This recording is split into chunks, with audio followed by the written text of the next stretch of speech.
নমস্কার বন্ধুরা, আমি পিয়ালি। আমার চ্যানেলে তোমাদের সবাইকে জানাই স্বাগত। আজ আমি তোমাদের সাথে শেয়ার করব চৌকো পরোটা আর পালং পনিরের একটা সুপার টেস্টি রেসিপি। তাহলে চলো পরপর দেখে নেওয়া যাক কীভাবে আমি বানিয়েছিলাম।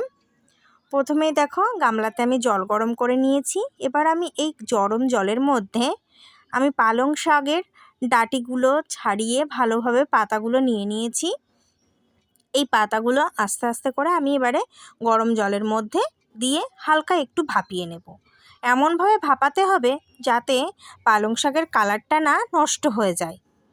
দেখো, আমি সব পালং শাকগুলো এক এক করে আমি দিয়ে দিচ্ছি। একটুখানি নরম হয়ে এলেই কিন্তু আমি এটাকে নামিয়ে নেব। আমি দেখো সামান্য একটুখানি চিনি দিয়ে দিলাম যাতে কালারটা নষ্ট না হয়ে যায়। ভালোভাবে এবারে ওলট পালট করে নিচ্ছি আস্তে আস্তে ধীরে সুস্থে। শাকটা সিদ্ধ হয়ে গেছে, দেখো পালং শাক খুব নরম, তাই তাড়াতাড়ি সিদ্ধ হয়ে গেছে। এবার আমি তুলে নিচ্ছি। দেখো ভালো করে জল ঝরিয়ে আমি তুলে নিলাম।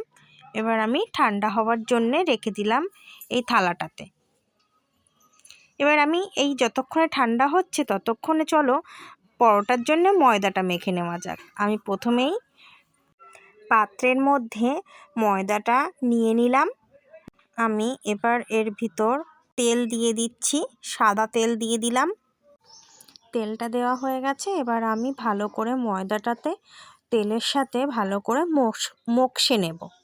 মকসানো হয়ে গেছে, দেখো এবার আমি অল্প অল্প করে জল দিয়ে একটা সফট ডো বানিয়ে নিচ্ছি। এই ডোটা বানানো হয়ে গেছে। এবারে আমি এতে একটু সামান্য তেল নিয়ে নিলাম হাতে।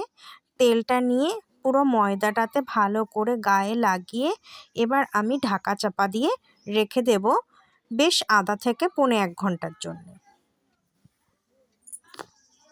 এবার আমি কিছুটা মশলা বানিয়ে নেব।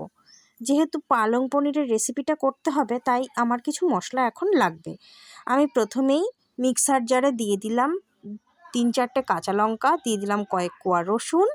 এবার আমি দিয়ে দেব কিছুটা পরিমাণ আদার কুচি, দিয়ে সামান্য একটু জল দিয়ে দিলাম। দিয়ে আমি পেস্টটা বানিয়ে নেব। ব্যাস, এবারে আমার পেস্টটা হয়ে যাবে। এটাকে নামিয়ে রেখে আমি পালং শাকের পেস্টটাকে করে নেব। দেখো আমার শাকের কালারটা দেখেছো তো কত সুন্দর রয়েছে, একদম পুরো ডিপ সবুজ। এবার আমি দিয়ে দিলাম মিক্সার জারের মধ্যে। এবার আমি এর সাথে কিছুটা ধনে পাতাও একেবারে পেস্ট করে নেব। এবার ভালো করে ধনে পাতাটাও দিয়ে দিলাম, দিয়ে একটু সামান্য জল দেব। জল দিয়ে আমি পেস্টটাকে বানিয়ে নিচ্ছি। একদম আমি একটা স্মুথ পেস্ট কিন্তু বানিয়ে নেব খুব ভালোভাবে, তাই জন্যে আমি পেস্টটা বানিয়ে নিয়েছি। দেখো এবারে কয়েক কোয়া কাজু আর কয়েকটা কিশমিশের টুকরো দিয়ে আমি আবারও একটুখানি মিক্সার জারটা ঘুরিয়ে নেব। দিয়ে দিলাম ওটার মধ্যে। দিয়ে আমি এবার আরেকবার মিক্সারটাকে চালিয়ে দিলাম। পেস্ট আমার রেডি। এবার আমি চলে যাব রান্নার পর্বতে। প্রথমেই কড়াইতে তেল দিয়ে দিলাম। তেল দিয়ে আমি সামান্য একটু লবণ দিয়ে দিচ্ছি, আমি পনিরগুলো ভেজে নেব বলে। তেলটা দিয়ে এবার আমি পনিরগুলো এক এক করে ছেড়ে দিলাম। আপনারা চাইলে কেউ কেউ কাঁচা পনির দিয়েও কিন্তু করতে পারেন, কিন্তু আমার বাড়িতে কেউ খেতে পছন্দ করে না কাঁচা পনিরটা, তাই আমি হালকা করে লবণ দিয়ে একটু তেলের মধ্যে জাস্ট একটুখানি নেড়ে চেড়ে নেবো। আমি কিন্তু কোনো হলুদ ব্যবহার করিনি এখানে, আমি সর্ষের তেলে রান্না করছি, তাই আমার একটুখানি এরকম হলুদ কালার লাগছে। আমি কিন্তু কোনো হলুদ দিইনি। আমি হালকা লাল করে ভেজে তুলে নিচ্ছি। পনিরটা সবসময় আপনারা একটু গরম জলের মধ্যে রাখার চেষ্টা করবেন, তাহলে পনির ভীষণ সফট থাকে। আমি ভেজে দেখুন আমি তুলে নিলাম পনিরগুলো সব। দেখো আমি কিন্তু জলের মধ্যেই রেখে দিয়েছি, রেখে দিলাম সাইডে। এবার আমি ফোড়ন দেব। দিয়ে দিচ্ছি 2টো শুকনো লঙ্কা। ওই যে তেলটা আমার বেঁচে ছিল সেই তেলটাতেই কিন্তু আমি রান্নাটা করে নেব, বাকি রান্নাটা। দিয়ে দিলাম গোটা জিরে, দিয়ে সামান্য একটু নাড়াচাড়া করে ফোড়নটা হতে দেব। ফোড়নটা আমার প্রায় হয়ে এসেছে। এবার আমি এতে কুচনো পেঁয়াজটাকে দিয়ে দিলাম। কুচনো পেঁয়াজ দিয়ে দিয়েছি। এবার আমি কুচনো টমেটোটাকেও দিয়ে দেবো। এবার আমি ভালো করে নেড়েচেড়ে নিয়ে একটু মজতে দেব পেঁয়াজ আর টমেটোটাকে। দেখো এটা কিছুটা হয়ে এসেছে। এর মধ্যে আমি দিয়ে দিচ্ছি, আমি সামান্য একটুখানি ক্যাপসিকাম টুকরো করে রেখেছিলাম, সেইগুলোকেও দিয়ে দিলাম। দিয়ে হালকা আবার একটুখানি নেড়েচেড়ে নিচ্ছি। নিয়ে দেখো আমার যেইগুলো দিয়েছিলাম সেগুলো আমার নরম হয়ে গেছে। পেঁয়াজ, টমেটো আর ক্যাপসিকামটা আমি এবার এর মধ্যে যে মিক্সারে যেই আদা, রসুন আর লঙ্কার পেস্ট করে রেখেছিলাম সেটাকে প্রথমে দিলাম। তারপরে দিলাম ধনের গুঁড়ো, দিয়ে দিলাম জিরের গুঁড়ো। দিয়ে আমি আবার ভালো করে মশলাটাকে কষিয়ে নিয়েছি। এবার আমি এখানে দিয়ে দিচ্ছি সামান্য একটু চিনি। আপনারা যে যেমন মিষ্টি খেতে পছন্দ করেন সেরকমভাবেই মিষ্টিটা দেবেন, তবে এই তরকারিটা একটু সামান্য মিষ্টি মিষ্টি খেতেই ভালো লাগে।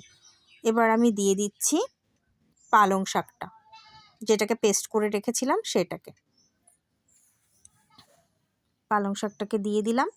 দিয়ে আমি এবার এর মধ্যে দিয়ে দেব লবণ, স্বাদ মতো লবণ দিয়ে দিলাম।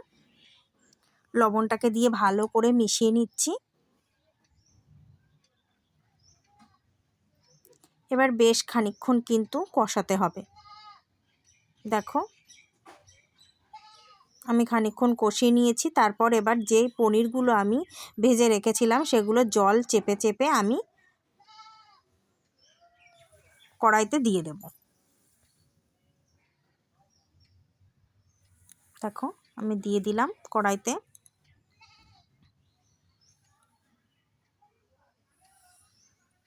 আমার তো পালং পনিরের রেসিপিটা দারুণ লাগে। ব্যাস এইটা থাকলে রুটি, পরোটা, লুচি যাই বলো না কেন সেটার সাথেই জমে যায়। আমার আজকের এই রান্নাটা যদি তোমাদের ভালো লেগে থাকে তাহলে প্লিজ লাইক, কমেন্ট, শেয়ার করতে কিন্তু ভুলে যেও না। আর আমার চ্যানেলে যারা নতুন রয়েছো তাদেরকে প্লিজ একটা রিকোয়েস্ট করছি, আমি আমার চ্যানেলটাকে সাবস্ক্রাইব করে নিও। আর যারা আমার চ্যানেলে সাবস্ক্রাইব করেছো তাদেরকে জানাই অসংখ্য ধন্যবাদ। দেখো আমি এক এক করে সমস্ত পনিরগুলোকে আমি কিন্তু দিয়ে দিয়েছি। আমার মা ছিল আমার পাশে সেদিন, তাই আমাকে একটু হেল্প করে দিচ্ছে, একটু নাড়াচাড়া করে দিচ্ছে তরকারিটা। এবার আমি একটু হাত ধুতে গেলাম বলে মা দেখো তরকারিটা এবার একটু নেড়ে দিচ্ছে, না হলে অনেক ঘন পেস্ট তো তো সেই জন্যে তলায় লেগে যাওয়ার একটা ব্যাপার হতে পারে, সেই জন্য দেখো মা নাড়তেই আছে সমানে। এবার আমি এর মধ্যে দিয়ে দেব ফ্রেশ ক্রিম। ফ্রেশ ক্রিমটা দেওয়া হয়ে গেছে। এবার আমি ভালো করে নেড়েচেড়ে মিশিয়ে নিলাম। দিয়ে দিচ্ছি সামান্য একটু গরম মশলা, দিয়ে ভালো করে মিশিয়ে নামিয়ে দিলাম। ব্যাস তৈরি আমার পালং পনির। এবার চলো যে ময়দাটা মেখে রেখেছিলাম সেটা থেকে লেচি কেটে নিয়ে পরোটা বেলে নিই। দেখো ময়দাটা কিন্তু আমার খুব সুন্দর নরম হয়ে গেছে। এরকম নরম তুলতুলেই কিন্তু বানাতে হবে। দেখো এবার আমি একটা লেচি নিয়ে নিলাম, নিয়ে এটাকে গোল শেপের একটা পরোটা প্রথমে আমি বেলে নেব।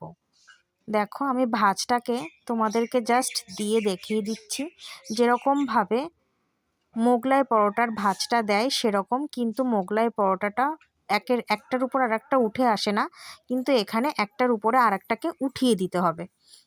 দিয়ে এবার যেমনভাবে পরোটা বেলে টেনে টেনে চারপাশে দিয়ে দিলেই হয়ে যাবে চৌকো পরোটা। দেখো আমি আবার একটা বানিয়ে দেখাচ্ছি তোমাদের। দেখো প্রথমে আমি গোল শেপের পরোটাটা বেলে নিয়েছি, ভালো করে বেলে আমি দেখো একটার উপর আর একটা তুলে দিলাম। দেখো এদিক থেকেও তুলে দিচ্ছি, ওদিক থেকেও তুলে দিলাম। ব্যাস হয়ে গেল চৌকো সাইজ। এবার আমি একটা একটা করে বেলে নেব এইভাবে। বাকি পরোটাগুলো আমি তাহলে বেলে নিচ্ছি। চলো আমি কয়েকটা তোমাদেরকে ভেজে দেখিয়ে দিই কেমন সেদিনকে ফুলকো ফুলকো পরোটা আমি ভেজেছিলাম। পরোটাগুলো প্রতিটা পরোটা খুব সুন্দরভাবে ফুলেছিল।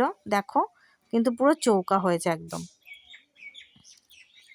দেখো আমি দিয়ে দিলাম পরোটা গরম কড়াইয়ের মধ্যে। এবার প্রথমে এপিট ওপিট একটু সেঁকে নেব, নিয়ে তারপর একটুখানি সামান্য তেল দিয়ে ভালো করে সেকে লাল লাল করে ভেজে ভেজে নেব।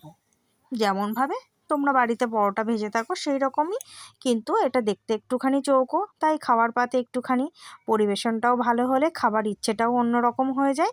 সেই জন্যেই ব্যাস এইরকম একটা শেপ নিয়ে আসা, তাছাড়া কিছুই কিন্তু নয়, একদম ইজি করা। দেখো আমি প্লেটটাও সাজিয়ে ফেলেছি।